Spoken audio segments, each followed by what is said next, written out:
Good evening or good afternoon. Good afternoon. I see that we are approaching the hour to begin our Circuit 17 Juvenile Justice Advisory Board meeting. We have a few of our board members online,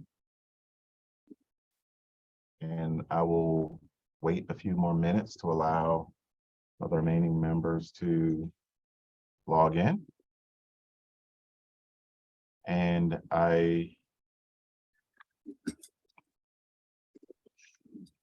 also recognize that we have a number of guests that are in attendance, that are watching, and will be participating as well. So thank you all for logging in and to the Circuit 17 Juvenile Justice Advisory Board. I will wait another 2 minutes and we'll start promptly at 3:05.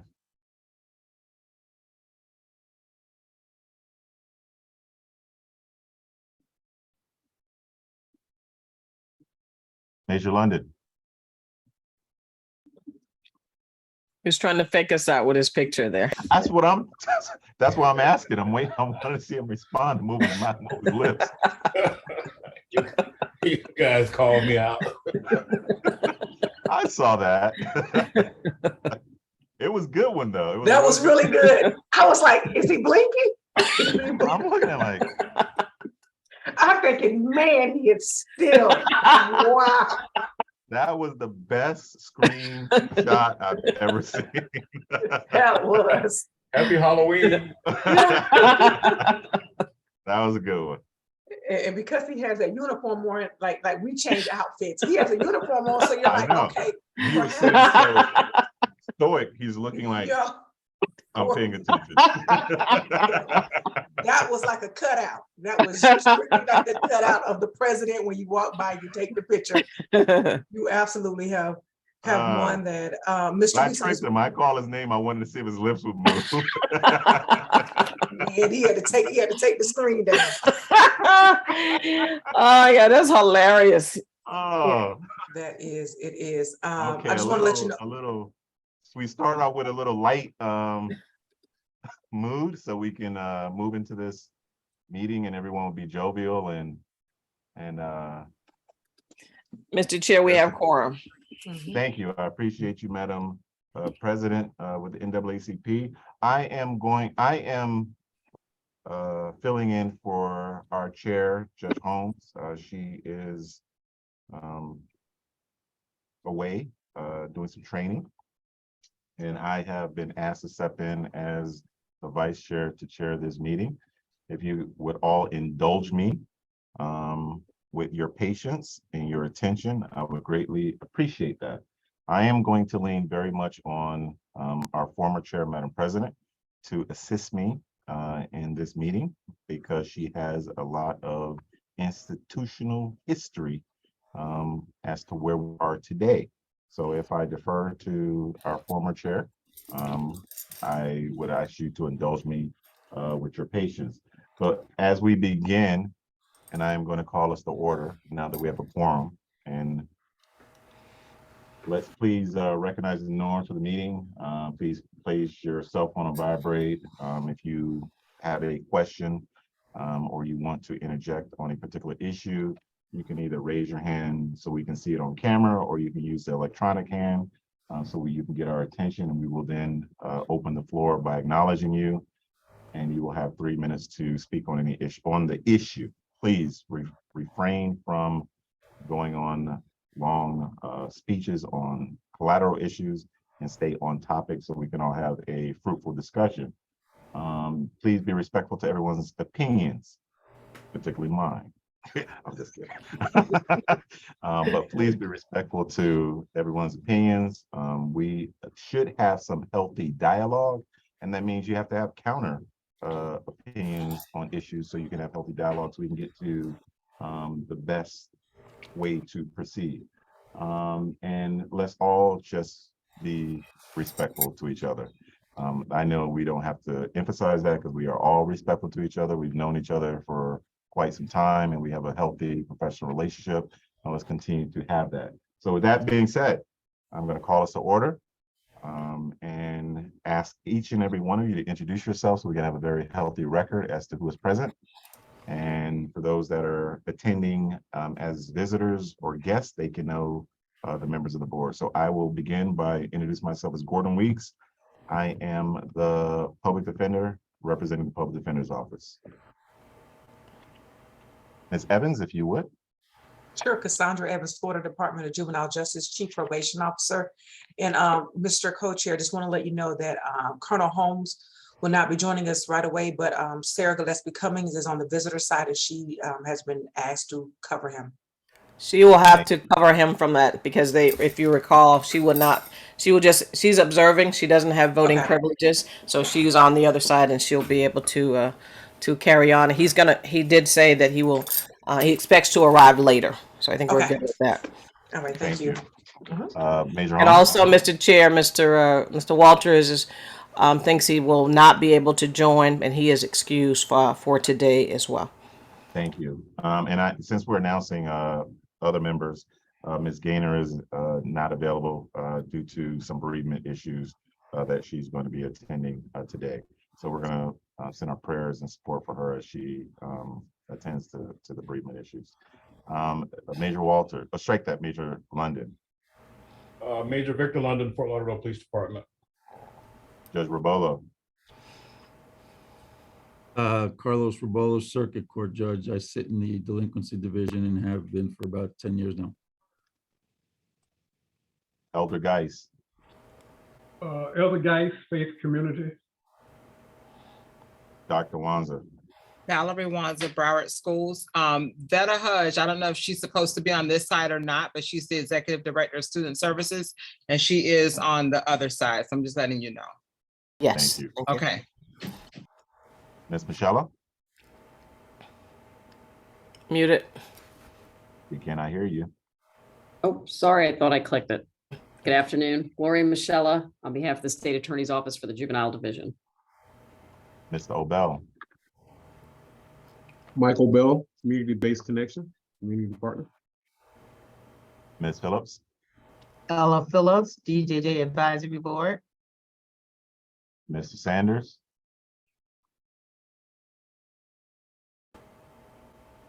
All righty. Ms. Sanders. All righty. I'll introduce him. John, I see he came off mute and went back on. Johnny Sanders, Prevention Specialist, responsible for the CAPS in Circuit 11, 15, and 17. Okay, I think he's unmuted. Let's hear him speak. Mr. Okay, there you Sanders, go. go right ahead. Mr. Sanders. Okay, am I unmuted now? Yes. You're unmuted. You have the floor. You keep popping in and out, so we're gonna move right along. And last but not least, Madam President, NAACP. Thank you, Mr. Chair. Marsha Ellison, President NAACP and Secretary to this board. Thank you. Oh, Mr. Sanders, you got it. Go talk fast before you switch out again. Okay, you got me. Johnny Sanders, Prevention Services, 11, 17, 15, and 16. Thank you, sir. Thank you very kindly. All righty, we're gonna move right along. I am going to bring the agenda up on the screen so we can all acknowledge the agenda. I am not gonna bring the agenda. Oh, yes, I am. It was emailed out to everyone, Mr. Chair, Yes, as well. it was emailed out, just so we're all on the same page. This is the agenda. We're all in agreement. That's the agenda. And I'm going to stop the screen share. So back to the chief's report. Mr. Chair. The chair's report. Mr. I Chair. have, yes, Mr. ma'am. Chair, if you will move, we voted last month to use the official video as our minutes. And with that being, with approval, we'll need to call for an approval of the minutes, sir. Thank you very kindly. Given that we have used the public dissemination of this video as the minutes, I would be asking for a motion on approval of the minutes. Is there a motion? So move. I move we approve the minutes. Is there a Second. Second, Marsha. Is there any opposition to the approval of the minutes? Hearing none.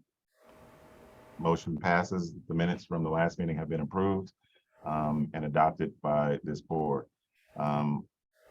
Having adopted the minutes from the last meeting, let's move forward. The chair's report. I have no official report as the chair. I will defer to Judge Holmes when she rejoins us at the next meeting to give her official report as the chair. I reserve my comments for later on in the agenda on other items. Let's move on to the promise reporting. Who is going to be reporting on promise? Ms. Hudge would have to, because promise actually, the reporting actually falls under student services, and she's on the guest side. There, oh, there If she we- is. Okay. If we can kindly move her to our side. Done. She's ready. Ms. Hudge, Hi, good afternoon. nice having you. Are you prepared to give us a report on promise? So, if I could ask if you could also bring in on the other side is the task assigned director for, diversity in school climate. Her name is Jody Washington, if you could bring her in. And Thank Mr. Vice Chair, I also, when you said, promise data, we do have data to share with the group today. I was under the impression that the data that we were sharing was going to be data around the arrest piece. So if I obviously misunderstood that, I apologize. Well, we can discuss the data that you have available, and if it's lacking or if it omits the issue that we were trying to address, we can have some more conversation about that. So No problem. I appreciate that. If you could bring Ms. Washington forward and if she could get privileges to share data with you, then we will. She's already over, Ms. Hudge. Thank you. So, is it possible for me to have presenter rights? Good afternoon, everyone. Okay. I know that the chair wanted to review data before it was presented. That's why we're not including the arrest data today. So I would prefer you share that with the chair prior to, that was her instructions to me, Mr. Chair. And that is my recollection as well. So what we are going to do, because we did not have an opportunity as members of the board to review that data prior to the presentation today, we're not going to have fruitful conversation on it because we didn't have time to digest it. Let's have your presentation.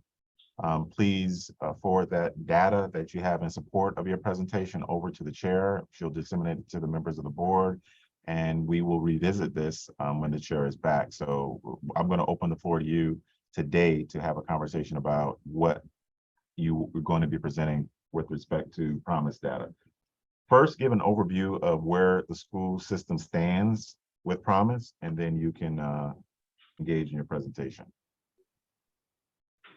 So currently, the school system is uses promise as a pre-arrest program. Can I just pause you briefly? Sure. We're really a camera-based board, and we would strongly encourage you, if you have the ability, to cut your camera on so we can have at least an ability to observe and take in your presentation. Not a problem.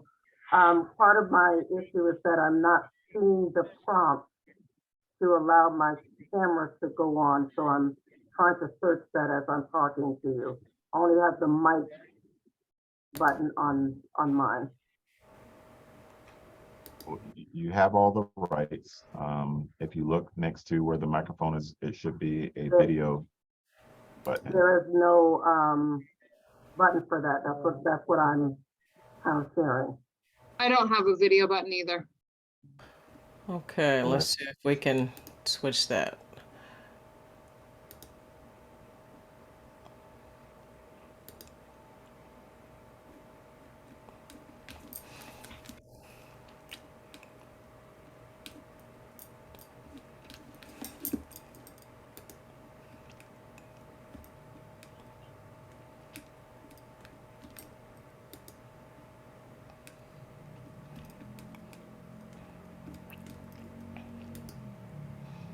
Are you back with us now? Okay, here we go. All righty then. Much better. So Jody, you said, there you go. All right, So the floor is yours. You can so present the Jody, data. you could bring up the data. We're not going to bring up the data. We're going to allow you to present it because we like to digest the data before you present it officially. So this is going to be for discussion only as opposed to presentation of data. All right, no problem. So go ahead, Ms. Washington. Okay, so just to make sure that I am, you wanted data specific to Promise. Yes. Okay, so again, I was not aware that Promise was on the data for Promise specifically. So I do have, based on last month's meeting, the updated arrest data. So I guess my question is, do you want me to proceed with talking about that? Or, Yes. okay, thank you for the clarification. So without being able to present the numbers or share my screen, last year, year end, total number of arrests were 420. To date, we're at 60 arrests. I know that the data had been presented previously with a gender breakdown, a race and ethnicity breakdown, as well as a school level breakdown. Would you like me to share the numbers in those categories as well? Yes, ma'am. Okay, so in school year 2022, there were 264 male arrests. Year to date, we have 44. Female, we had 137 in 2022. Year to date, there are 16. For Black, 2022, 236. And year to date, there are 38. Hispanic, 102, and year to date, 13. Other, 44. Before you go any further with the presentation of this data, could you explain what this data represents? When you say arrest, are these arrests for felony, misdemeanor, or sporting events arrests? What data are you presenting? What type of arrests are you talking about? So these arrests are school-related arrests. So incidents that took place on a school campus at a school-related function that was tied to the school. So we have incidents including from aggravated battery, drug sale, use, possession, Class A weapons. So there's a list of incidents that I have on another file. So the numbers that I'm giving you are inclusive of all of those types of incidents that occurred either on a school campus or at a school-related function.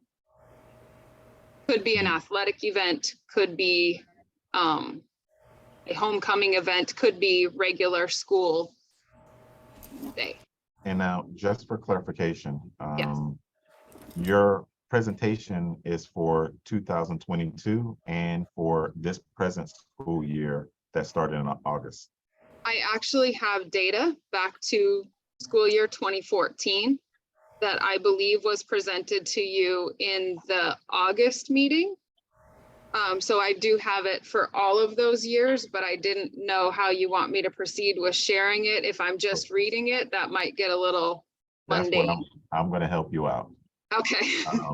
Because just saying a bunch of numbers is just going to confuse everyone.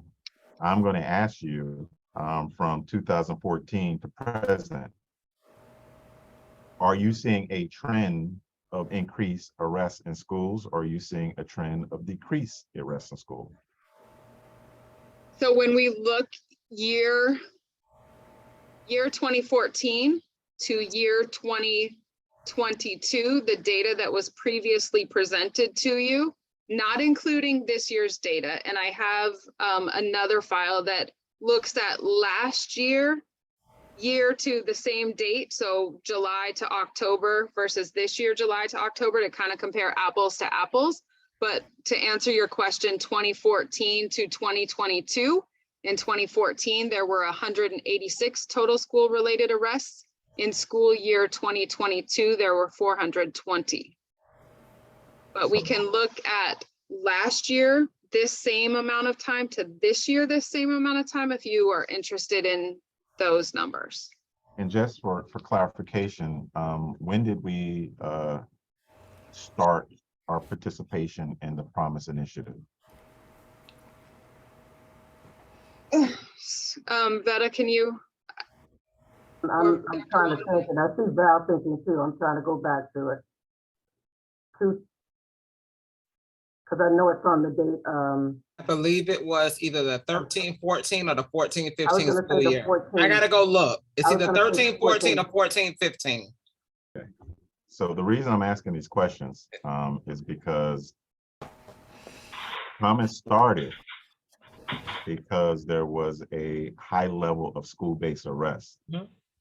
And the program was designed to identify minor, very minor misdemeanor offenses that would have school-based interventions that would reduce the number or likelihood of arrest. Are we in agreement with that? Correct. So if the number back in 2014 was 100 and something, but the numbers now in 2021 are 400 and something, do we see we're going in the wrong direction? So what I'm pulling now are the Promise eligible incidents to be able to tell you if those specific incidents for the data that I have, what that looks like last year versus right now. But that is a data point that we can bring back to you. But if before we it's go not. to the Promise stuff, let's just look at the overall arrests first, right? Mhm. So when you look at 2014, you're starting to see an upward trajectory of arrests in schools now that we're comparing that to what we're having in 2021, 22, right? There is an upward trend. Okay. Now, when you take that upward trend and you just extrapolate Promise eligible offenses, where's the trend then headed? Upward or downward? So that's an analysis I can do right now. Again, the data that I have is for all of the school related arrests, so I can pull those things out real quick. But I don't have just the separate file for that right here at my fingertips to give you an accurate answer. I can have that answer for you in the next 10 minutes though. Okay, so I'll shift over to Ms. Hudge. If you want to finish your presentation, we'll give her a chance to run that and we'll come back to Ms. Washington. So I just want to, Mr. Vice Chair, you wanted in your new business, I think on the agenda, Promise reporting information. Can you clarify that so we can make sure that we get that information together? What this board is trying to do is see where we're at when it comes to school-based arrests in our community.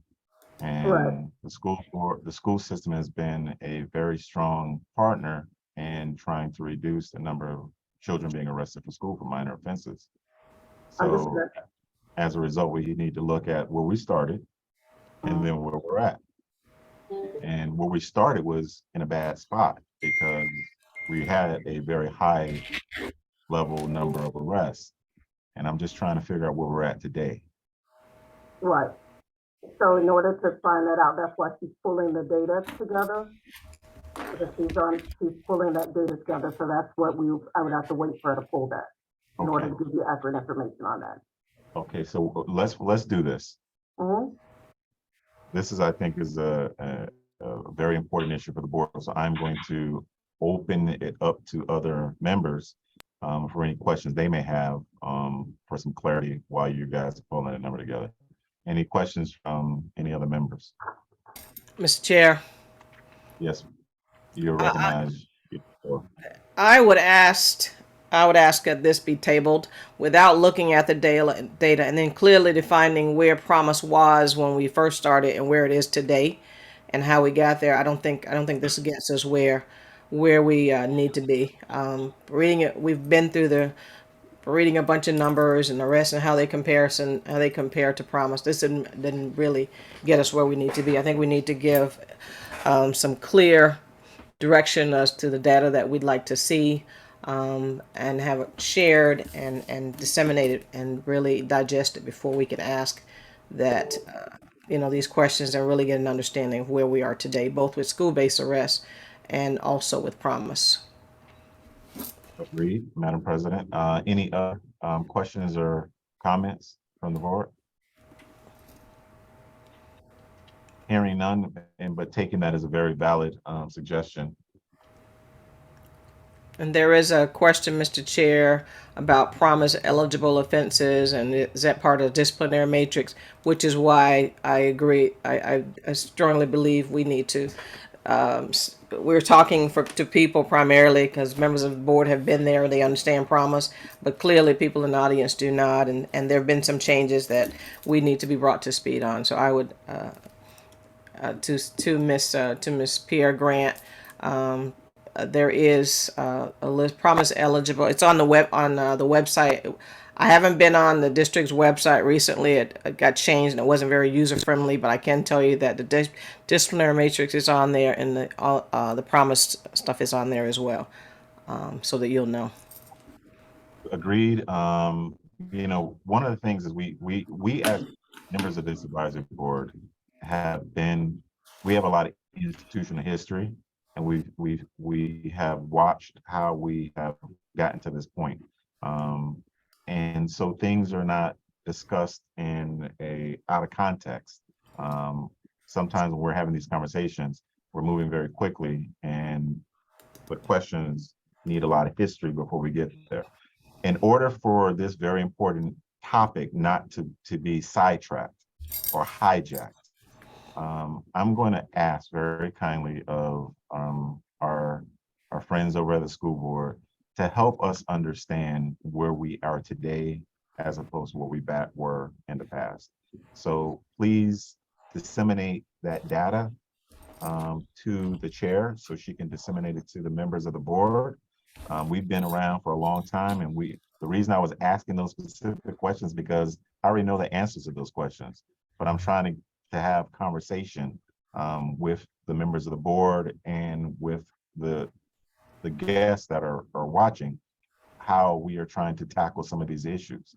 The ultimate issue for this advisory board is to give advice to the department and hopefully our friends at the school board on how do we reduce children entering into the juvenile justice system and get them supportive services where necessary, though they don't go deeper into the system. And first, before you do that, we got to find out who we have in the system. So if you could just very kindly prepare your data, first, all the arrests, and then promise related arrests. Where were we at in 2014, but historically throughout the trend, not just 2 years back, because we were in a pandemic for 2 years and that data skewed. And that's not really good data for us to rely on. This year is the first real year we're back in school. And we need to figure out now what we did, whether we are backtracking or whether we're having progress. So if you can get us that data, allow us to digest it, and then have a few fruitful conversation about it, we'd be very appreciative of you. Thank Ms. you for Wansley? that, Mr. Vice Chair. If I Dr. can, Wansley? Go ahead. Now I want to hear Ms. Hodge. I just want to restate to make sure I am very clear with what the ask is. So I understand that the ask is helping us understand where we are now versus where we were before. Also looking at the data pre the pandemic as it relates to promise, the data that shows the arrests that are promise related, and as well as the trend of arrest data. Did I get that accurately? Trends of arrest data as a whole, trends of arrest data for promise or promise eligible offenses as a whole, Okay, over a span of time. okay. The Chair? only thing, I'm sorry. Yes, Madam President. And so I think it's important to note that when we began Promise, it included a lot more children, a lot more couple of different categories that are not now eliminated, and also there were a case of how many bites of the apple. That was a huge discussion as well. And then also there were issues where children were getting promised and also getting arrested. So, those things have to be discussed as we go along as well. And I know, Ms. Hodge, if you get with Dr. Wands, she'll be able to share the different spaces that we had to go through and sit in order to reach this space where we are now. Appreciate it. Thank you so much. Thank you. Dr. Wands, if you could just assist us, I see your hand is up. Yes, I certainly will do that. And I think the other part to it is the nuances that have occurred since then. So like, for example, the whole, and this isn't promise related, but it'll be in the total arrest data, with the whole mandatory, with the threats, and if it's written, and how, all that we've been through in the last couple of school years that have really attributed to actions that we otherwise may not have taken if changes didn't occur. And Mr. Chair. Yes, sorry. Mr. Obel, you're recognized. Sorry, I'm not sure Dr. Wands wasn't finished. I'm done. Mr. Chair, point of order. I think, when the new superintendent came on, she came and met with us. She understood the level and importance of this. We also recognize that this program itself have caught national attention, and obviously everything that's surrounding it. So knowing the numbers, I mean, we should almost, to the point, should be receiving a monthly report on these numbers. Everybody knows what should be expected by now, given the light and the current climate we're in. So I would really encourage the chair. I'm not sure if this is possible. I want to ask the chair, when the active chair here and you acting chair right now, if we can receive a monthly report of this that drill down these numbers that we're looking for. I mean, it's not hard. They're capturing these numbers on a weekly basis. I don't think it should be a hard lift, but if it is, I guess it'll be important to know why it would be a hard lift. But I just think, given the current climate we're in, I think we're at a state that this should be on hand, ready to go. So my apologies to these folks, but I'm a bit frustrated a little bit, to be quite frank. We have to, some of us who lead in the community, all of us here leads the community, and people are expecting us to report these numbers at churches and community meetings and so forth. And if we don't have accurate numbers, then we can't receive at the very minimum, a monthly report the way we need it. Then it puts us at a disadvantage. I appreciate that. I appreciate that comment, Mr. Obel, and is very appropriately made and taken. But with all due respect to the school board, this is a DJJ advisory board, and they are partners and helping. And I would ask them very kindly and encourage them to honor that request, to get us information in a digestible format on a regular basis. I know there has to be the assignment of staff and resource to pull those numbers together. But like you pointed out, this has been a center point of the school board's discipline process. So it seems like they put a lot of resources. They should have this data.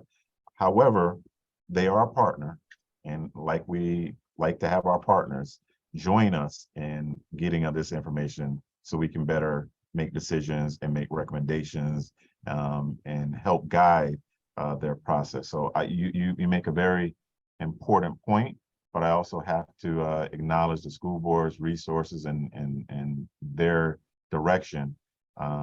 They are partners with us in this, and I don't want to be ordering or demanding or telling people that they have to have X, Y, Z. But I would also strongly encourage them to present that on a monthly basis as well. Mr. Chair, just a point of order. I don't want anyone to think I'm trying to order them. I just think we all are in this together. The scrutiny doesn't care who you are and where you sit. But I think there's an opportunity for all of us to win and sharing the right narrative. And so I think that's important. So I just want to be clear for the record that I'm not ordering anyone. I just think in the true spirit of our partnership that information and how we digest it, to your term, is important. You're 100% right. We are all ambassadors for the good work that's happening with our children. And for us to be educated on where we stand so we can be able to either make recommendations or direct resources. Like if things are going sideways, we need to direct resources there. We need the information. So I understand you're not ordering, but it's a strong request. Let's put it that way. A very, very strong request of a partner. Mr. Like you Chair. said, we're all in this together. Madam President. Mr. Chair, we have an agreement with the district that they would provide, I think we settled on maybe quarterly reports that we haven't gotten for it. So that's not what Mr. Bell is certainly in order as an agreement. You can't be ambassadors if you don't know what's going on. You know, legislatively, there have been many changes that have happened. The promise that we had the last time we probably got a report is not the promise that we have today. And so I think that asking the district to present those reports, I've seen the system. I work with the last person, and I know that they have data on about everything. And if we give them an ample time and give them specifics on our requests, I don't think it would be an issue. It hasn't been in the past since we came up with the agreement. I would like to ask, who is the person that is now in charge of the data? I know that Nadia is gone. So who is the person that is now in charge of data for the district? Dr. Wanza, if you know. So Ms. Hudge and her staff, it is under Ms. Hudge's leadership. So that's why she's here. Who is the exact person that we contact? Because before we would just reach out to Nadia. When I went to meetings, they tell them what we needed. She could pull it up. So who is that person that Ms. Hudge can tell you that. Ms. Hudge can tell you that. So if I can, through the vice chair, currently right now we have a task assigned director and a task assigned person that is in Nordia's spot. His name is Fareed Khan, and he was just task assigned just 3 weeks ago, both the director and the assistant director. So just so I'm clear, you have a specific person that is going to be handling this data moving forward? Currently, we have a task assigned person. We do not have a person permanently in that position as of yet. He is task assigned until the point in which we fill the position. So that's why my hand was up, Mr. Vice Chair and Madam NAACP President. That's why my hand was up. So there's been transition. There's been shifts in leadership. Ms. Hudge, effective July 1, became the permanent, task assigned in March or something, and then effective July 1 became the permanent executive director. There have been some shifts in the last month in her department, but I do agree with what Ms. Ellison said. The commitment of quarterly reporting, in my opinion, and I think Ms. Hudge would agree, should not be a struggle, or it should continue. And so she and her staff are, getting some footing and I don't want to speak for her, but I do believe the quarterly reporting, regular reporting of data as requested by this advisory board should not be a challenge. Ms. Hudge. So if I could. Go ahead, Ms. Hudge. Mr. Vice Chair, it will not be a struggle. We will be able to produce data for you or for the group. That is not an issue. We have been under some recent transition in the last 2 to 3 weeks.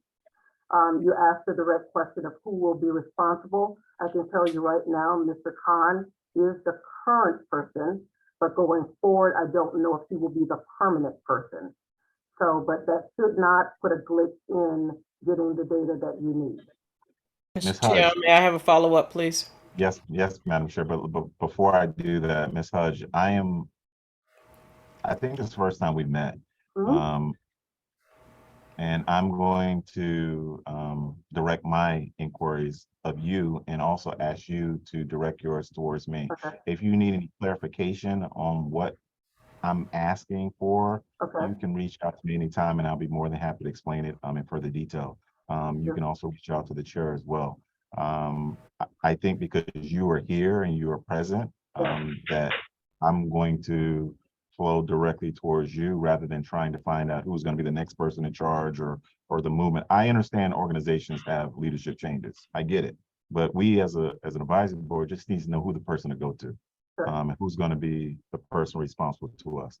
Now that we've had that conversation, I'm going to also ask you to let's start our quarterly reporting at our next meeting.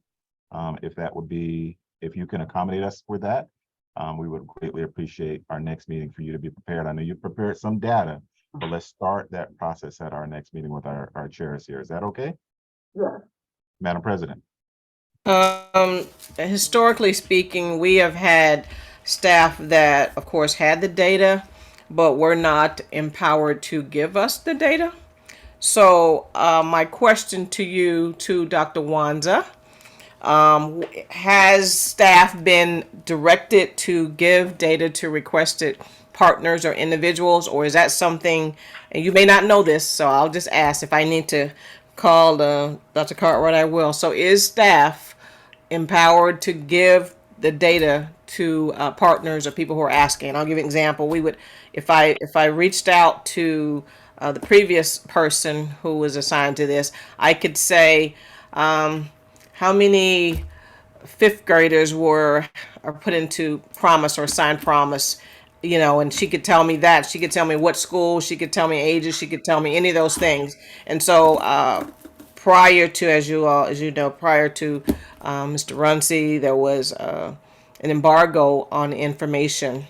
So as we sit today, is it your understanding, and if you know, is staff, because we'll be calling whomever it is to get information, has staff been directed to share this public information with the public? So I will tell you, I am not aware of any embargo that we cannot share it. And the only thing, and I don't want to speak for Ms. Hudge, but the only thing I will say is whatever she is sharing, I'm sure, whoever she reports to will just say, make sure I have a copy of it. So when people are asking me questions, I am able to, engage in a fruitful dialogue. But no, I am not aware of any directive telling us we can't share information. And Ms. Hudge and Ms. Washington, do not hesitate to reach out to me if you want further clarification on questions I'm trying to answer for the advisory board. We can have that conversation offline so we can all be on the same page, okay? Thank you so much. But the expectation, if I'm want to be 100% clear, we starting off fresh. We got new folks in new positions, and we're looking at new data or old data.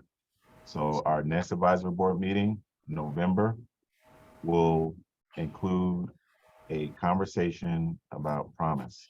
But before we start that conversation, you would have already distributed the data that you're going to be reporting on to the advisory board, to the chair, and she will review it and then present it to the members, because we need to digest it before we have that conversation. Is that fair? Yes, that is fair. All right, Ms. Washington? Yes, Dr. Wanza? thank you. All right, so we're all on Yes. Oh, I'm sorry. Y'all doing tape minutes. Yes. We got your finger. It's a big Okay, I didn't know. You saw how I locked all y'all in. Yes. All right, but that's a whole nother side. All right, so we're gonna table this conversation. We'll come back to it in our November meeting. Everyone from the school board is our partner. We are trying to be your ambassadors. So you need to educate us as to where we're at and where we were in the past, okay? Thank you so much. Yes. All righty. So we're going to move on. I'm going to open it up for any last questions on this issue, and then I'm going to move on the agenda. All right, so we're going to move on to the agenda for our civil citation report.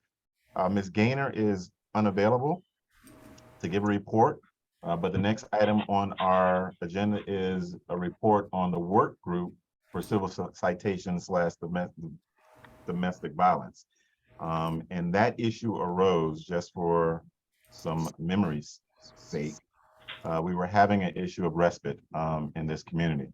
And we've had some difficulty finding respite providers. I'm going to ask Judge Robolo to share with us if we've had any update on securing a provider, or has the courts been made aware of any providers for respite since our last meeting? Thank you, Mr. Chair. I have not received anything since our last meeting.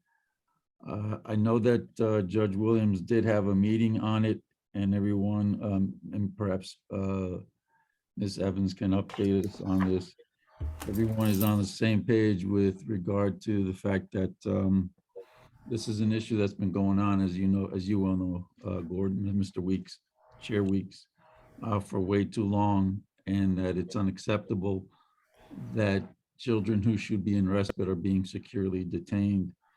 I think there was some reconsideration about whether the Covenant House, Broward County should go back to contracting. However, a few, there may be able to place there. Whitman Center, I'm not sure of the update. At prior to all this, they were at 50%. It has been, since I did detentions, which is about 2 weeks ago, it had increased and they were getting more placements. I think other than that, Ms. Evans would be the perfect person to tell us what the updates are. Thank you, Judge. I was going there. You read my mind, but Miss Evans knew I was coming to her next. Chief Evans. Again, good afternoon to all. So I'm scheduled to present an update to Judge Williams and all those who choose to attend the Zoom hearing tomorrow at 12. So you all will get the preliminary, or I guess the prelude to the update. And I am sad to say that Mr. Weeks, from the last update, there have been no interest expressed to me of providers who would like to procure and deliver this service in Broward County. So I do know that we are internally dealing with, we mean a small committee of us working with DCF as far as the impact of that licensing requirement and what is done in our community, to see what considerations, what can be done at this juncture. With them giving notice to the county, the contract dissolution process has already begun. And then Littman is still functioning, still about 50% to Judge Robolo's point. However, they just had some releases. So when we had a need, we were able to secure placement and not result in a youth just staying securely detained. But unfortunately, the status of things have remained status quo, which is dismal in our community.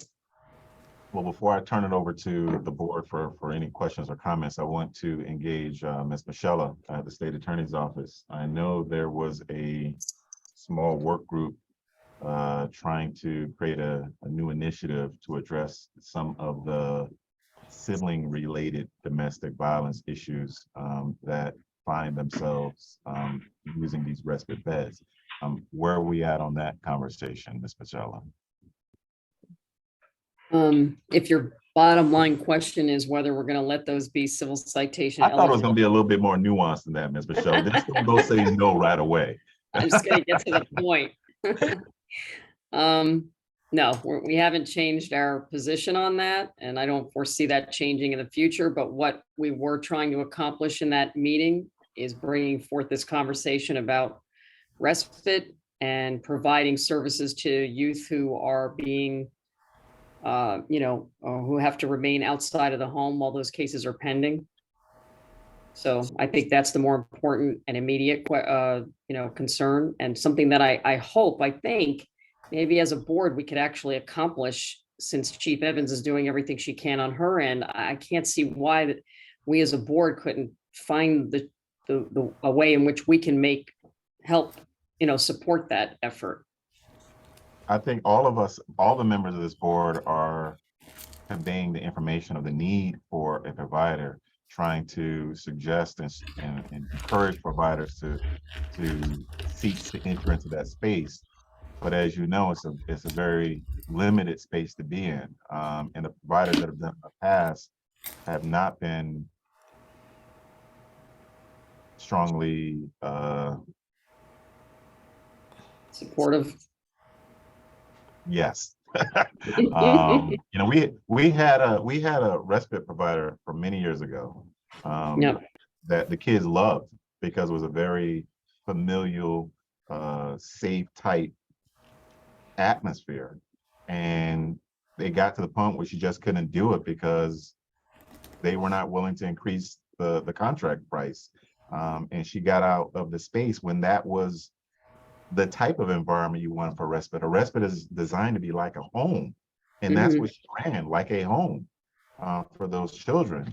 And the contract numbers, she just couldn't keep doing it. She was doing it out of love of her heart and she couldn't keep doing it. And you know, Chief Evans knows what I'm talking about. I won't say who it is, but when we lost her as a provider, respite has never been the same in Broward County since then. We've always been struggling to find a type of fit like that again. We've never been able to find it.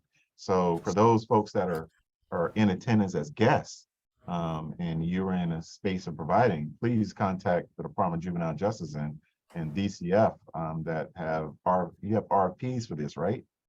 And Whatever procurement strategy we need to use, we could certainly use it between us, the department, the state of Florida. We use the same ones. So please go and look at those RFPs and see if you are qualified and you can provide that service because our children really need it. It is a very valuable service to keep children out of the detention center, keep them out of a jail setting so that they can have some stability in their home and re-enter back into the home. But I'm going to turn it over to members of the board that have any questions or comments about this issue. Madam President.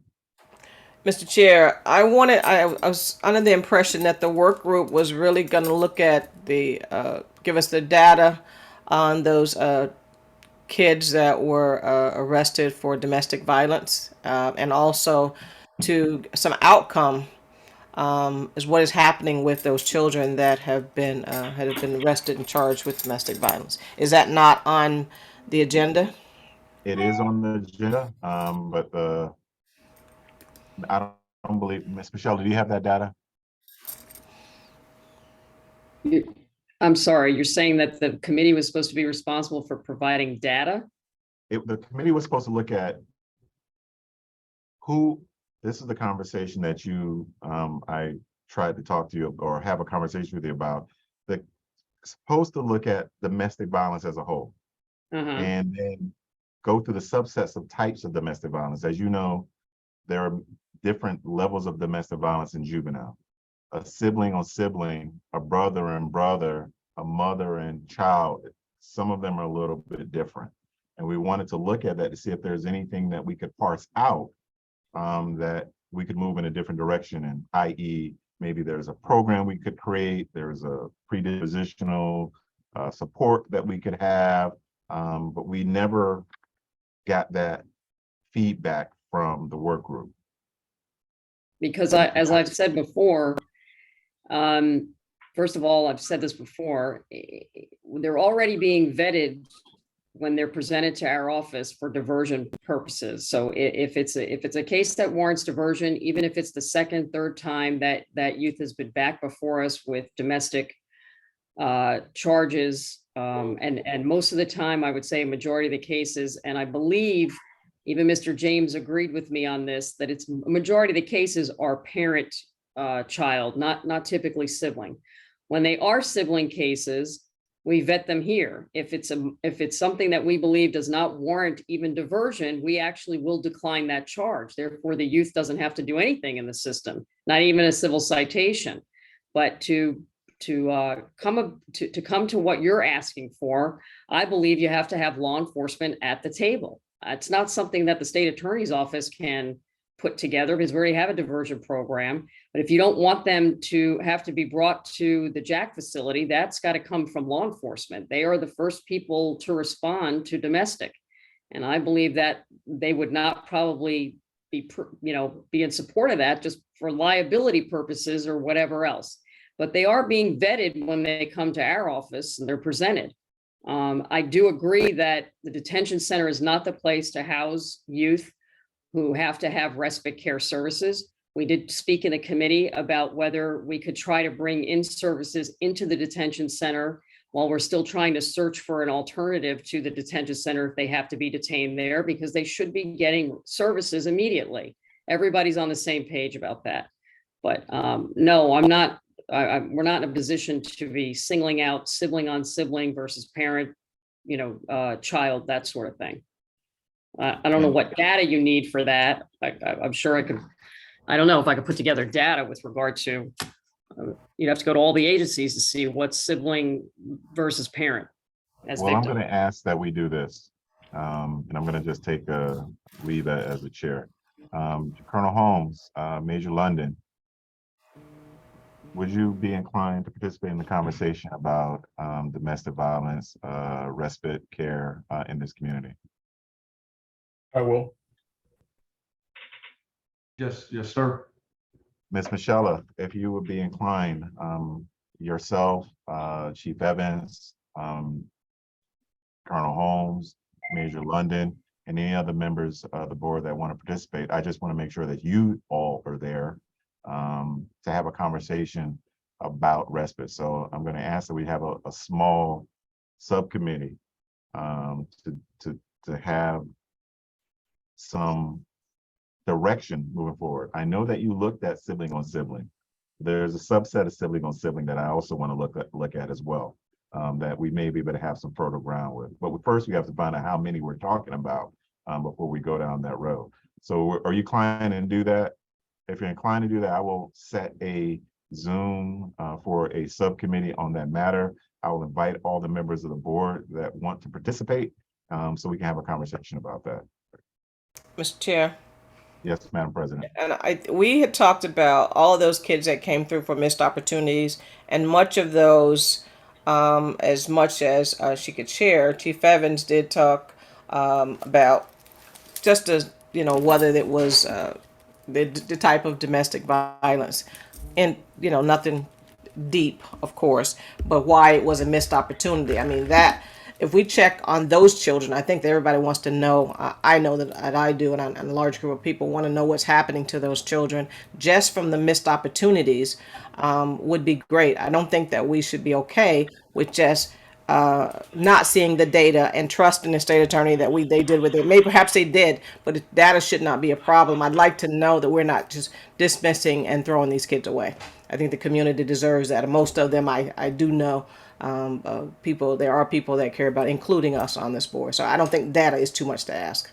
I agree with you wholeheartedly.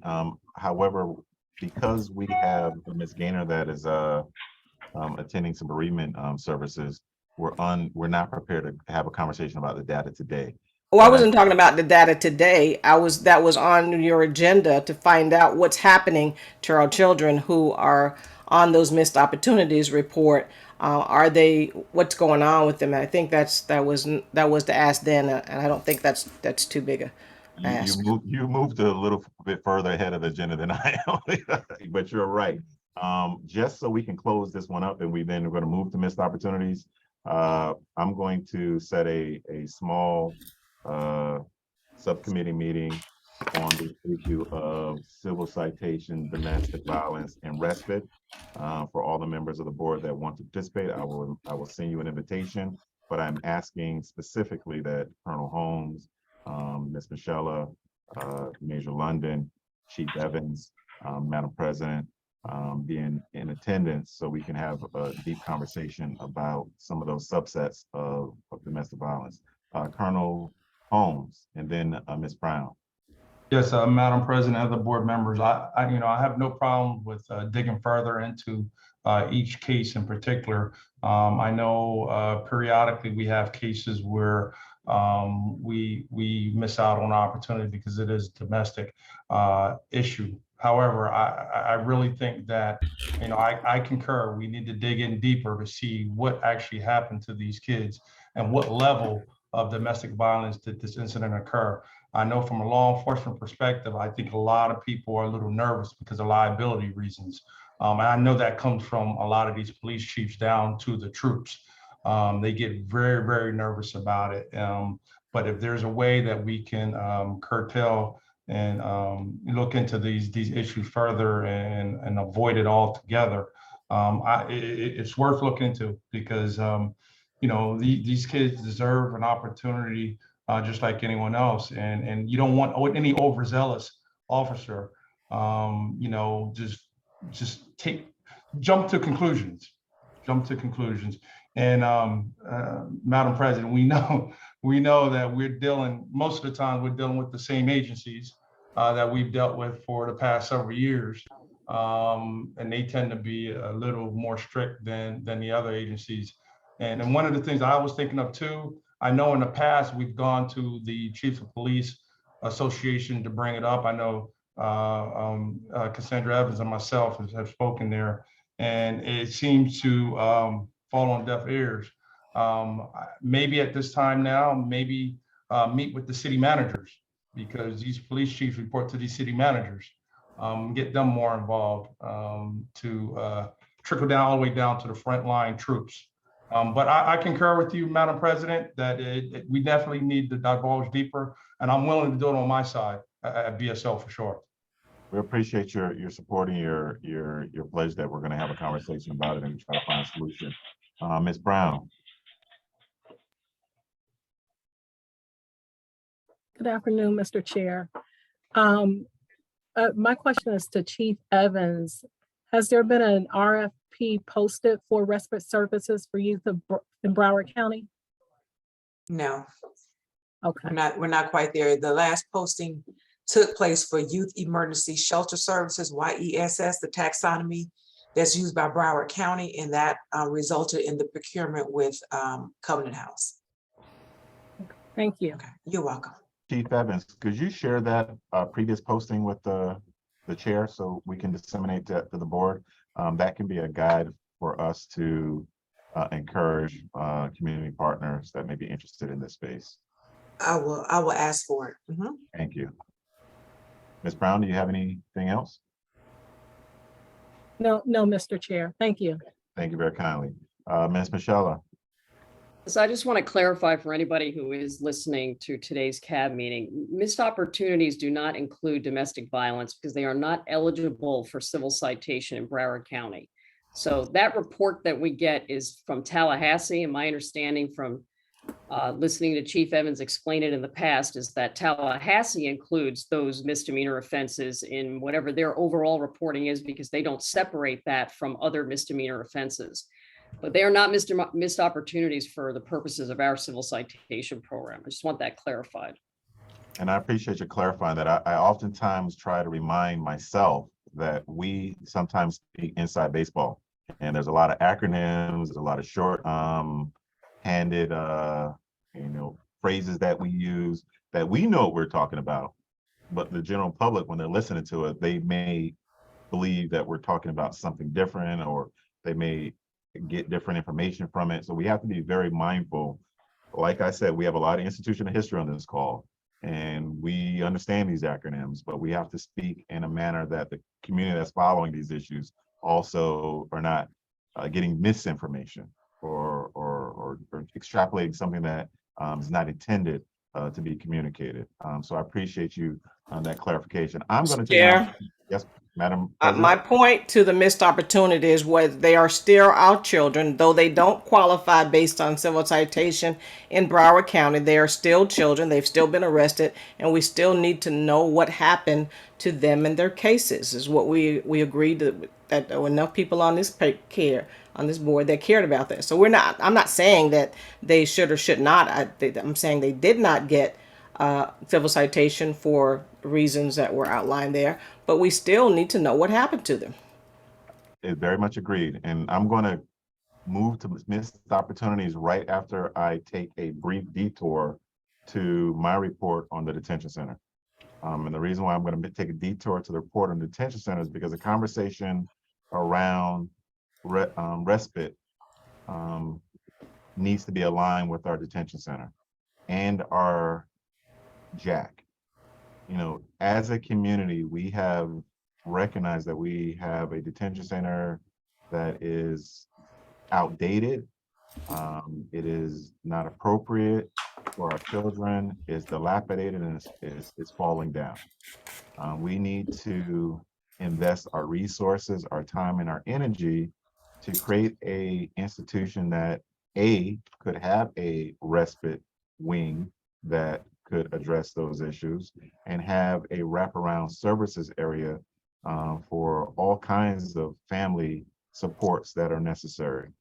So for those folks that are on the call, those folks out in the community, please support that initiative to try to put some energy behind creating, not building another jail. No one wants to build more cages to put children in, but to develop a new approach to supervise detention in Broward County. And we need to start that by putting some resources, some money behind building a new detention center. So with that being said, I'm now moving on to missed opportunities.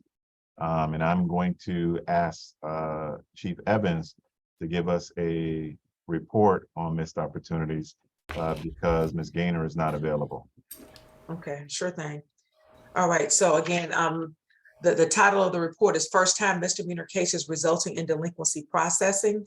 So which truly is a little different of a report from the full missed opportunity report, but to Madam Secretary's point of those cases that are kind of moving through the system. So this is for the month of September 1st through September the 30th. There were a total of 16 youth. Can you pause? I'm sorry. Do you have that report available to share?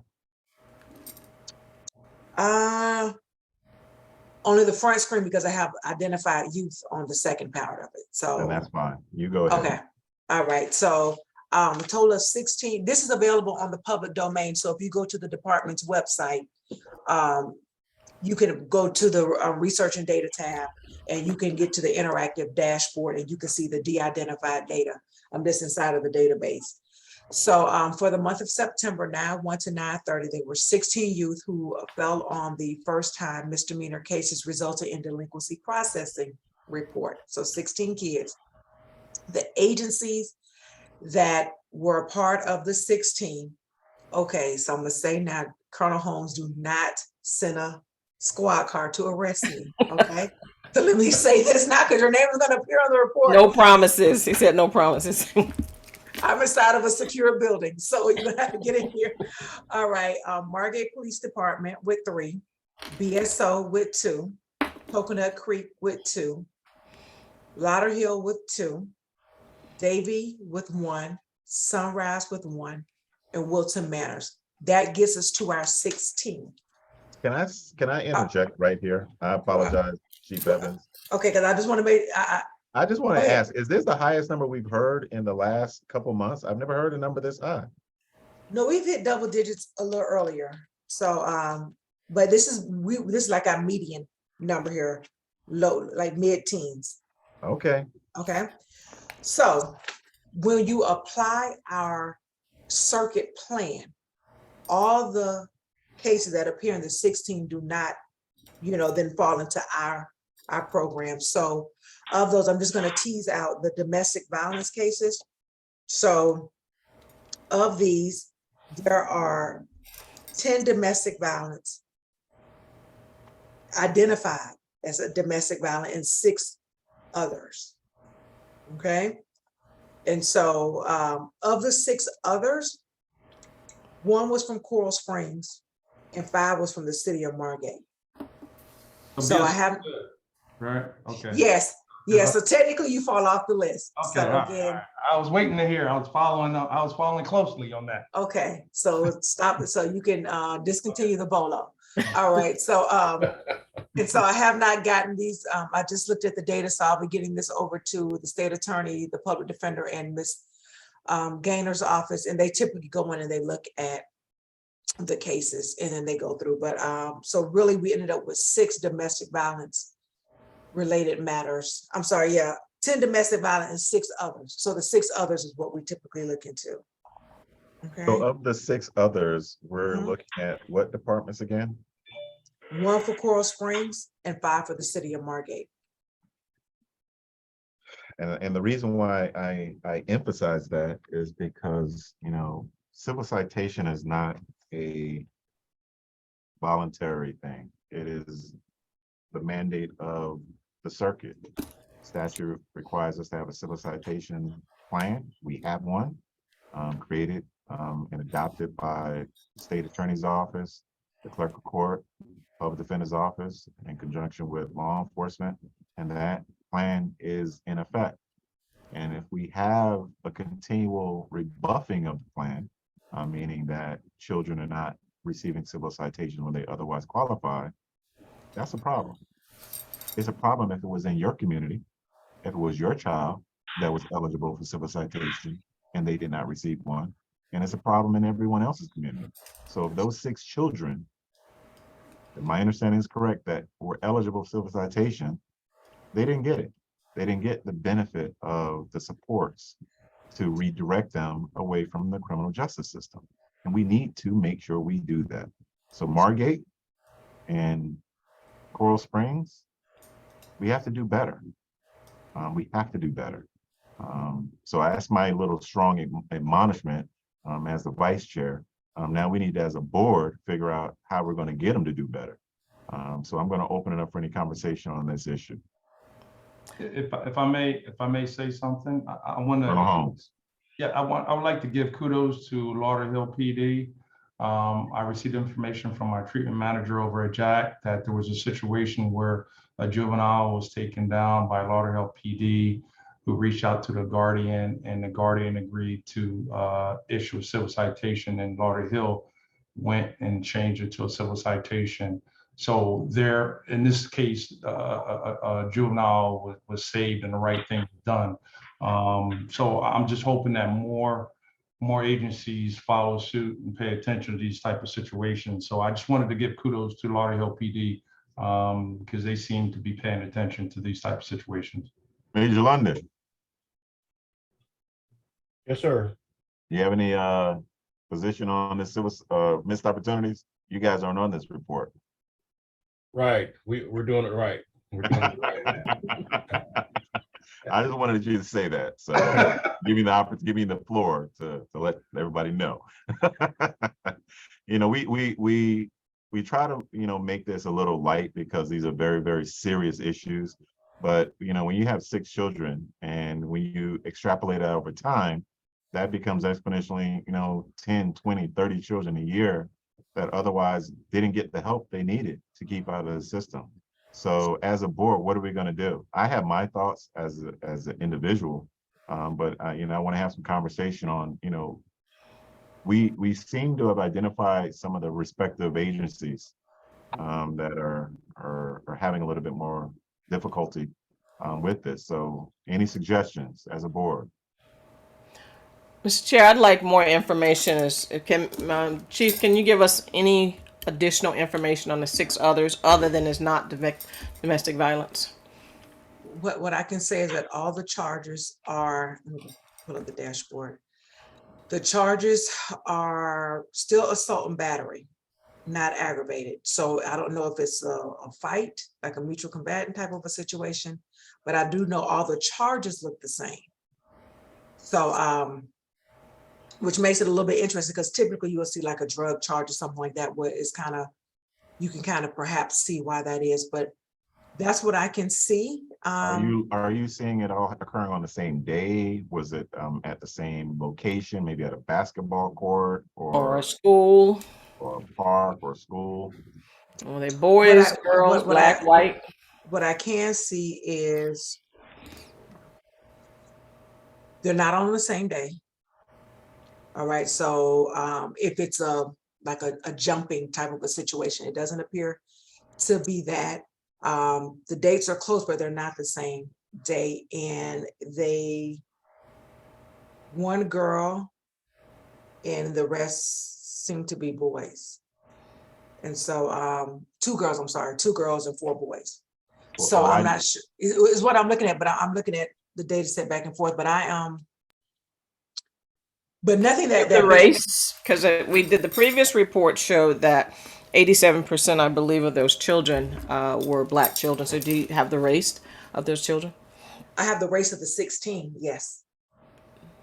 Of the 6, I mean, the 6. The 6, I would have to individuate the data, but of the 16, I can tell you 11 black, 4 Hispanic, 1 white, and that's how we get our 16. And 75% of those are female and 25% are male. And that is typically true when domestic violence is the presenting offense. That is the gateway charge that I've seen over the years for female offenders.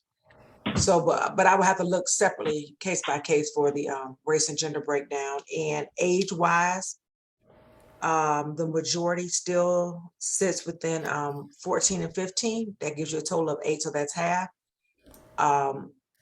So another third would be 16, 17, and then we have a few 13-year-olders, 3 of those. Ms. Mishala, is your portion of the plan operating effectively with those 6 individuals that otherwise would have received civil citation?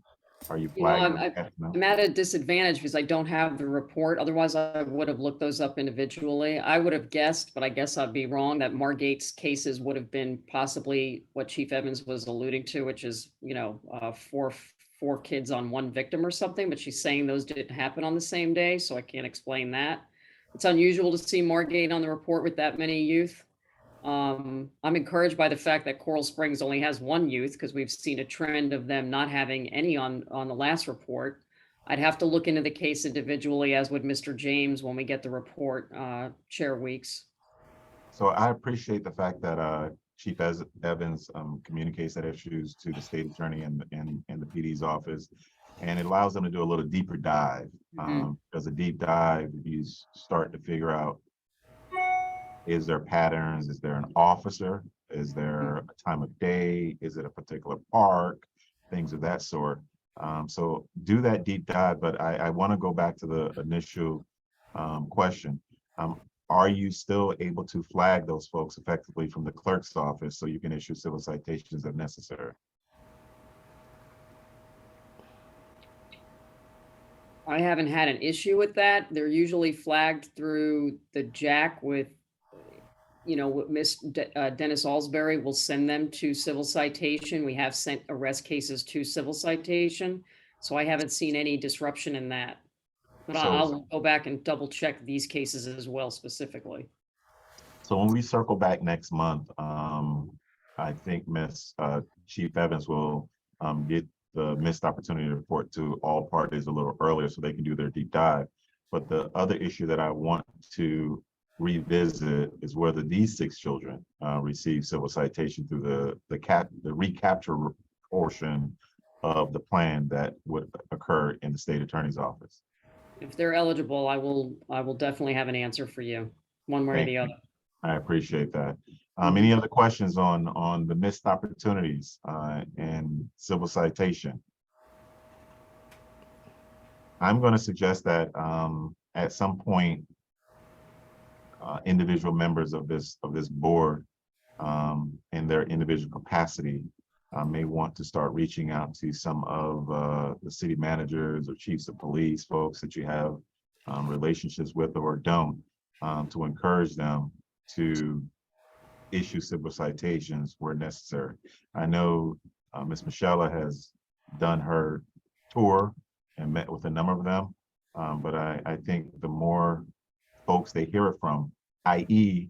their colleagues in law enforcement, it strengthens their resolve to actually do this. Major London, Colonel Holmes,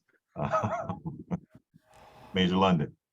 I don't know how many people can be on this board as panelists, but there's a certain amount of accountability that comes with being here. So maybe we want to invite some of those errant department members, agency, to have somebody on this board as a panelist. Major London, that invitation has always been outstanding. However, you have leadership and courage, and so does Colonel Holmes, to participate in this process. Like you said, there is some accountability to be present, and there's a reason why some of them ain't present. So we'll leave it at that. That invitation is there for any of the municipalities or agencies in Broward County. You are more than welcome to come and participate in this conversation as guests to this important issue which is how we're going to treat and service our children in Broward County. Chief Evans. Yes, just two things. One, for the record, I did just send the data over that I was able to pull, and as soon as I get the reports, I try to turn around as soon as possible. Unfortunately, Hurricane Ian took some precedent a couple weeks ago. I'm still working through that as a state. Secondly, I think though, what I would like the support of this board, individually and collectively, is I don't think we're going to ever go back to a respite home, right, where you have 2 or 3 kids collected, because what we're seeing, they're not in my backyard. So what I think, to your point, Mr. Weeks, of a new concept for the detention center going forward, something that's innovative, something that will take us into the next, 50 years of serving children, is if we can't get a home, right? Let's see if we can secure individual home placements, right? So you have placements that are available throughout the community. So if I have a young person who lives in Pompano, they can go to a specialized foster home respite placement. They won't be disconnected from school. They'll be able to participate in the community close to their families, and we can work to reassemble this family unit and make it stronger, versus having to move them to wherever we can place them. And I think that that's probably going to be the greater likelihood of it, like specialized beds. I don't ever see us being able to get a facility back in Broward County, because for the community, the facilities that we currently have on the child welfare side of it, they're still getting pushed back as well. So Chief Evans, just something to consider. You are speaking to the choir. We all agree with you. And the reality is that system already exists in DCF. They have a process for abused and neglected children to be placed throughout this community very quickly.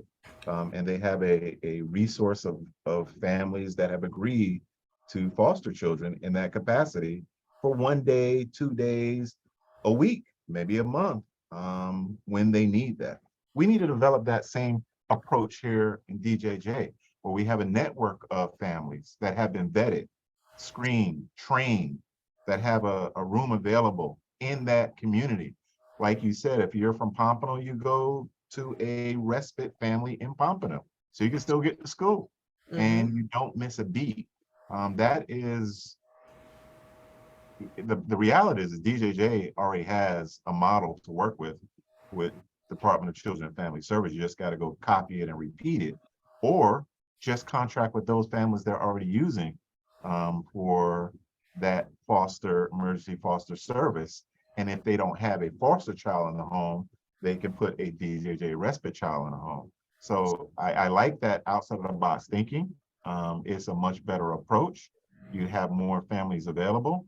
You just have to identify them, screen them. So for all of those guests that are on the line that have a desire to get into the space and help children, being a foster parent for an emergency basis is what we're looking for respite, because a respite child is a child that is in need of a home, a family, a supportive environment, so they can transition back into their home when the situation has calmed down a little bit.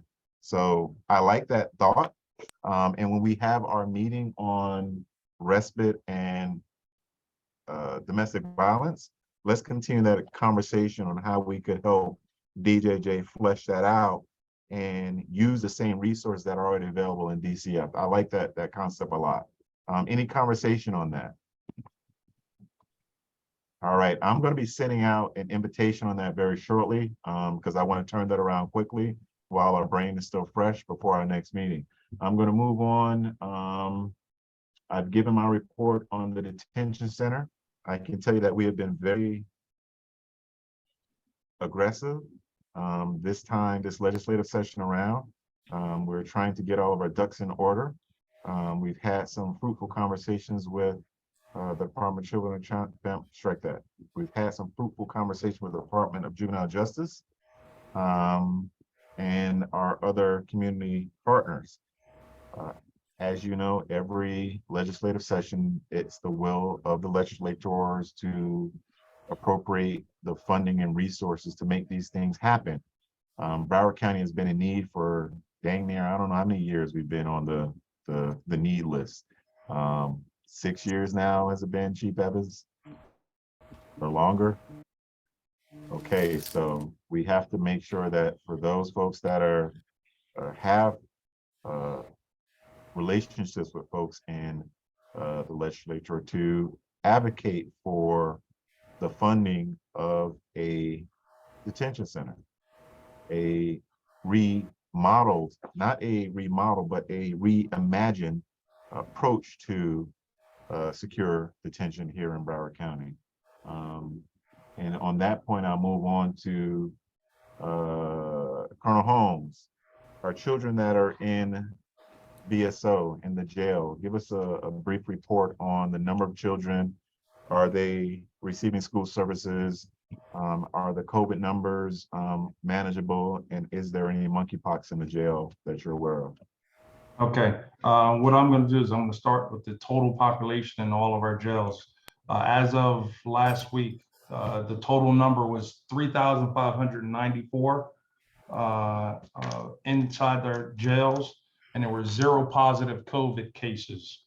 All right, as far as juveniles, we have a total of 8 juveniles, 7 in the Paul Ryan facility and 1 in the North Broward Bureau. All juveniles receive mental health services and education, and there's 0 positive cases once again. And we don't have any positive monkeypox cases in the system at this current time, but all the juveniles are receiving services. Any questions from the members on that issue? Dr. Wands, I'm going to ask you a question. I'm listening. There is PSAT testing that's going on throughout the high schools.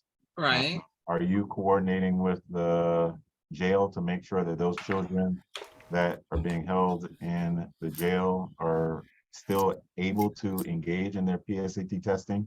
So I'm sorry. Go ahead. You are. So Mr. Howard, who is the principal of Wynn Rogers, as you probably know, all of the DJJ programs are now back under Wynn Rogers, as well as the education programs in the jails have always been there. So Mr. Howard is on the other side, because I make sure he tunes in every month to this meeting. We certainly will work to ensure that children who are eligible, because we also do, if you didn't know, we do SAT and now ACT school day. I was going to ask you that next. Aha. Aha. We will work to make sure the students who are eligible to receive those opportunities, that they are provided in the setting that the jails will provide, as well as the DJJ programs. When we have students who are eligible, we will work to ensure that they are not excluded from the opportunities. And the reason why this is so important for those guests that are listening on this conversation, you know, just because a child is in jail, their process, they're still innocent before proven guilty. And we also need to make sure that they are engaged so they can have some hope of the promise that they can become. We should not foreclose any opportunities for additional education or college opportunities that may be available. Dr. Wong. And if you don't mind, I would like to take it a step further and just add on to what you're saying. Regardless of what happens, their rights to learn never get separated from them, correct? Correct. Okay. And we should also always be fostering an environment where we are encouraging folks to educate themselves and enrich themselves with knowledge, even if they find themselves in trouble with the law. So we'll give you an update once those, dates occur. And I'll make sure Mr. Howard, I know he's listening. He's probably going to text me with a big thumbs up on it, Doc. But we will provide for you, and I can hear Ms. Ellison sitting right here, who was eligible, who had the opportunity, right? Because if 100 students, and I'm just using that, were eligible and we didn't provide the opportunity, then we failed. But if 100 students were eligible and 68, 58, whatever actually participated, we want to be able to say, this is who was eligible and this is who participated. Thank you. I appreciate that. With that, I am going to table the zero Chief tolerance. Evans, Mr. Chair, Yes. information about the detention center. Yes. They had a couple of kids over there, I'm sure. Yes, That's thank why I should just move this over. And No. Thank you No, for reminding me. Ms. Evans, Chief Evans, I apologize. No problem. Give us a report on juveniles that are being held in our detention center.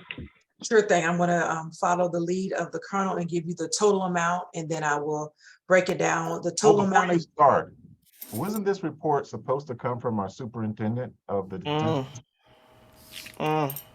I cannot speak to that. I know what I have made the request. I sent the information along into the previous chair. Witness protection program is working well.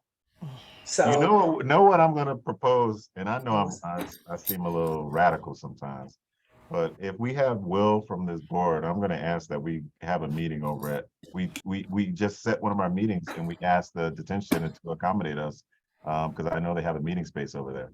Is that the only way we're going to get our superintendent to come to the meeting? Maybe that's what we got to do. We got to go to him.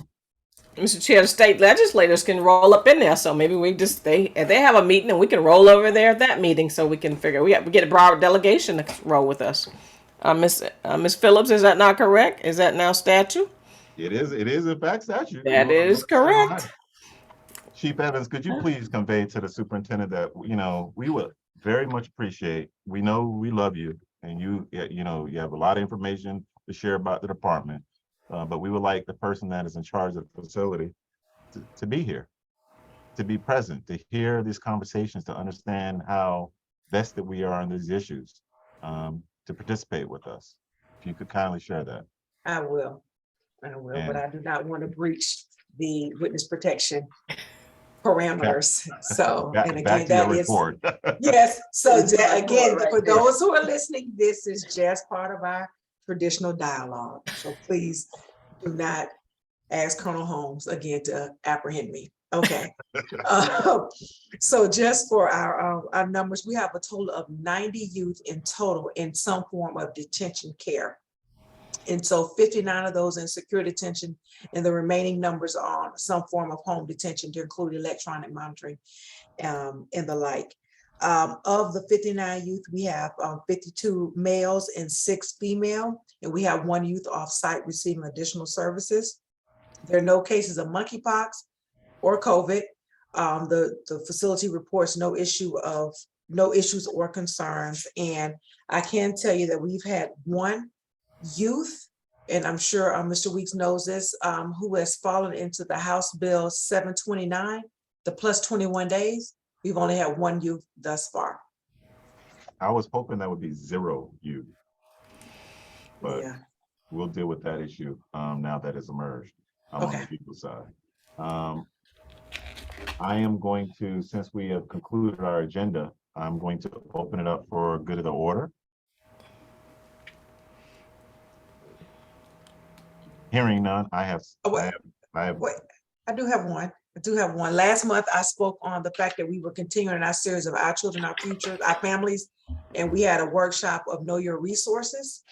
It was the rainy Monday before Hurricane Ian. I want to let you know we had over 110 participants, to include about 40, almost about 50 young people. They came from group homes, they came from diversion programs. They kids come in, lips powder, they don't want to do it. They left out talking, engaged. They had about 15 vendors to go through, and the vendors, of course, did the cross networking. And then we had about 20 parents and adults come. And so I had one parent come out and exclaim that, wow, it feels good to know that I'm not in this by myself. And I learned so much, and I'm glad I have additional resources to support my family. One family came up afterwards, and although they were not involved in the juvenile justice system, this grandmother wanted to adopt her granddaughter who had been, the parental rights had been terminated. And even being there was able to help this grandmother connect with the right folks over at ChildNet to facilitate the process. So the series of getting out and back into the community has proven to be successful. And so we will continue this. The next one is going to be a tabletop discussion where we're going to have like a movie day. The kids will come and watch a movie, and then the department staff will lead some tabletop discussions with them. And then we're going to continue to move the series. So look out for those advertisements.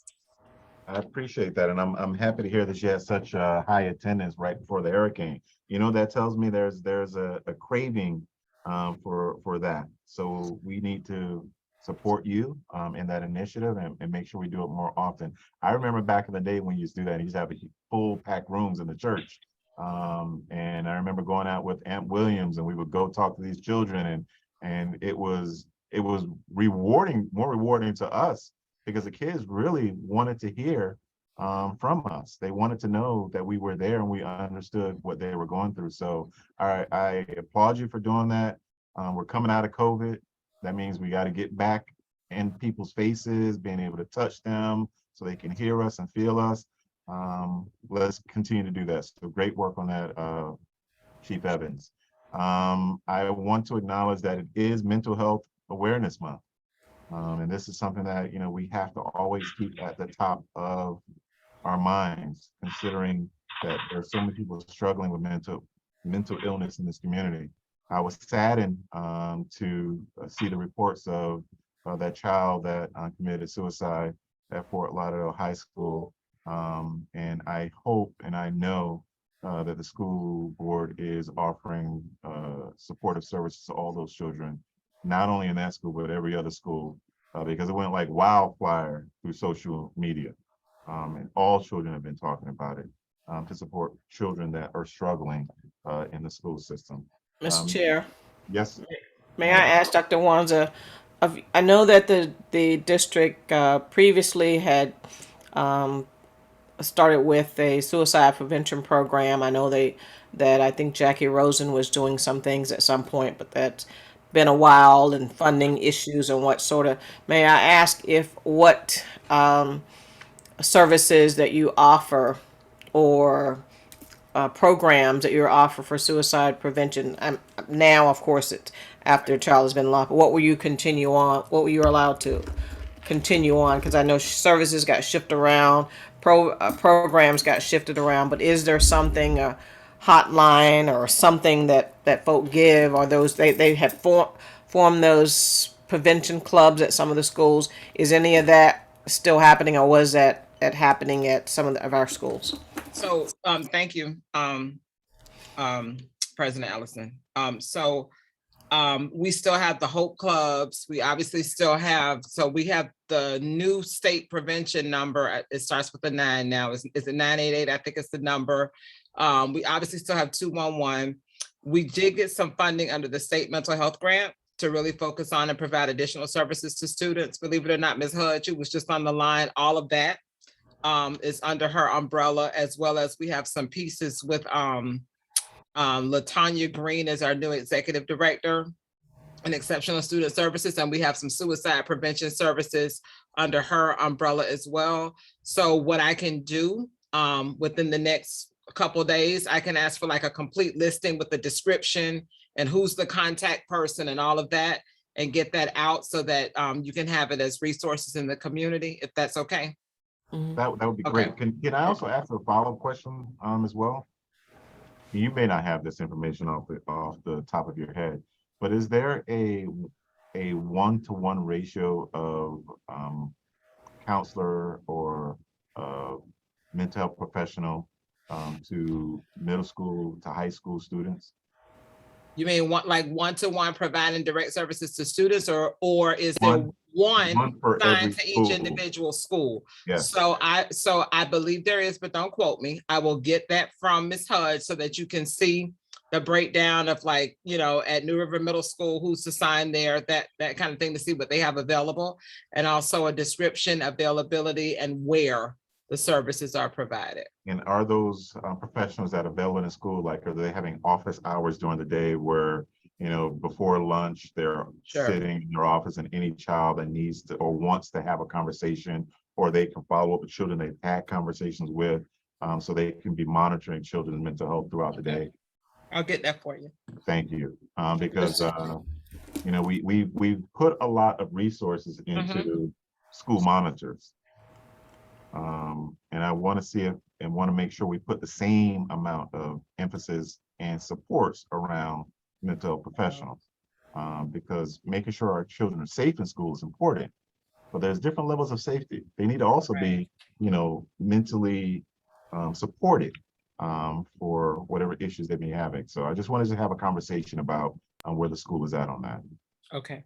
Thank you, Dr. Mr. Chair, one more, if I could ask Chief Evans, I know as part of your DJJ's assessment that if a child expressed suicidal thoughts and had determined, you know, even in a way, thought about how they might do that. Do you all have vendors, or should I say vendors, or anyone that you refer children to, even though they may be going into secure detention, that you would say that you're, I don't know if you're allowed to say, you know, connect with this family, or even while they're in there? How does that work if you have someone, you're doing an assessment and there is suicidal issues?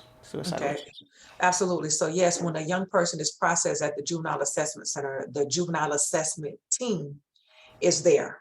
So we do have on-site mental health services at that point. And so Sarah and her team are able to come over and begin to intervene. If we need to call the YES team in order to facilitate that process, we're able to do that while the child is in the facility. If they're in our care and custody, then we're able for them, the young person, to actually leave the Juvenile Assessment Center to go to a crisis stabilization and then come back.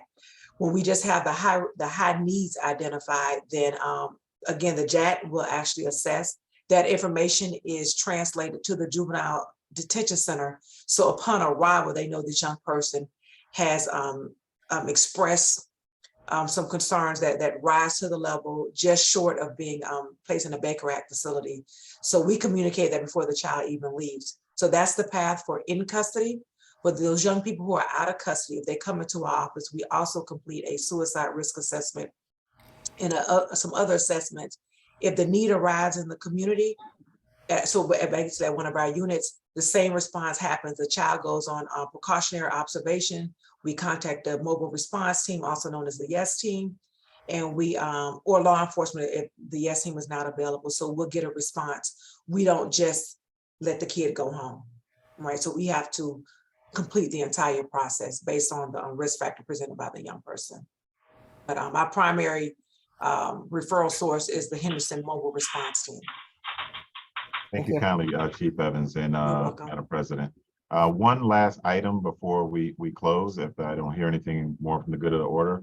The last meeting, we had a presentation from our school board about the random wanding and or spot checking of the schools. And the concern was how random it was going to be and how often it would lead to children finding themselves being arrested. Ms. Michelle, Chief Evans, Colonel Holmes, or Major London, have you seen any arrests that have generated from those random searches of schools come through the system? I had one memorable duty call for one where the youth had a stun gun and law enforcement was not looking to arrest. We weren't looking to have that youth arrested. It was found obviously inadvertently due to the random search. I'll have to be on the lookout because it seems to be too early to tell because, yeah, but you know what? That's a good question, Mr. Weeks. What I'll do is I'll get with my case filers, and if they're getting circumstances like that in a probable cause affidavit, I'll take a closer look at those. It is one of those things that I think as an advisory board, it is an entry point into the juvenile justice system. We should just be looking at it as we don't want to see it become another door that we're having kids arrested for. And then that we can give some advice and guidance to the school board on how they can implement their screening policy a little better. Most places i.e. airports, and things of that sort, usually have an amnesty location, i.e. hey, beyond this checkpoint, you should get rid of whatever you have beyond this point. Maybe those are some suggestions that the school system can take into consideration if they're doing these random searches. Say, hey, amnesty, in 30 minutes, we're going to do this, whatever, you know. I'm just spitballing. I'm not saying you got to adopt these. Well, I don't want them getting rid of the gun, Mr. Weeks, with the amnesty warning, so. Well, I'm I not. don't know if I'm that's not only gonna talking work. about guns. I'm not only talking about guns. Well, There's that's all what they're kinds trying of- to prevent, weapons, so. Yeah, but they may find something else. They may find, you know, I'll agree. something a lot more minor than just weapons. So I Agree. think to your point, if I may, and I know I didn't raise my hand, I'm sorry. I think what seems to be found more than anything is vaping type. It's vaping type, you know, either the vape pipes or the, you know, that kind of paraphernalia. And sometimes it's the female students that will have pepper spray. Mhm. And so those they aren't getting arrested for. I think it's more on the disciplinary side of like a Class B weapon, I think is what it is. But at one point, the previous board was contemplating some degree of possession of pepper spray being allowable, not, actually using it, because what, in surveys with the students, they were saying, I don't have it for school, but I have to wait at the bus stop at 6:30 in the morning and it's dark, right? And so that never. Or I have to go to work right after school. Right. And when I'm coming home, I want to It's be dark. safe in my car. Right. So, and even the majority of, even when it's, the majority of weapons possessions, the kids will say it is not in school. It is those transition periods to and from school or to and from work. So go ahead. And it's for those types of items that an amnesty location would be effective, because we don't want to criminalize children that are trying to get an after-school job that they may get out of work at 10 o'clock at night, that want to just be safe getting on the bus or waiting for their parents to pick them up in a parking lot. We have to put things in a proper perspective. We also have to remember that way back in the day, there was an exception to knives because Boy Scouts and Girl Scouts would meet after school and do their hunting stuff and their hunting preparation, and that was a part of the Girl Scout and Boy Scout culture.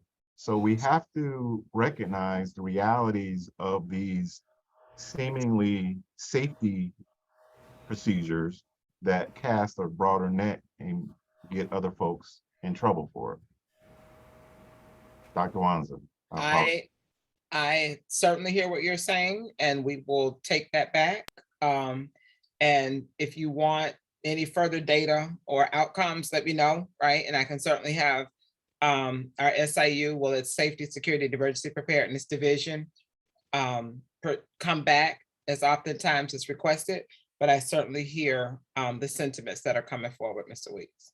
Thank you, I appreciate it. And Ms. Michelle, if you can just keep your eyes on it, I think I'm going to circle back to this every now and again, and just ask if you're seeing anything. And that's how we'll monitor it until we start to have to put some real attention to it. So with that being said, anyone else? Mr. Weeks, before we end, I'm sorry to interrupt. I wanted to let everyone know there is a sealing and expungement workshop scheduled for next Thursday at Oviedo McKeithen Recreational Complex in Deerfield Beach from 3 to 7. That's an important workshop for those folks that need the opportunity or need the process of sealing your record. Please avail yourself to that and explore it. Elder Geis, do you have an announcement about an event this weekend? No, I'm not. You talking about the fathers? I'm not involved with that. I know what you're talking about, though. Well, tell us about it anyway. the Ministry of Alliance is coming together to assist fathers in becoming fathers. They're looking at the criminal justice system and other social aspects so we can enhance the fathers in the community. But I thought you were asking me about the charge I have, and that's pulling churches together for political initiatives. No, not that. I was talking about fatherhood. You had it right the first time. So with that being said, I appreciate all of your time, your attention, and your commitment to juveniles in Broward County. With that being said, I will ask for a motion to adjourn. Move adjournment, Mr. Chair. Second. Seconded. We are adjourned. Thank you, everyone. Good Thank day. you. Yeah. Take care.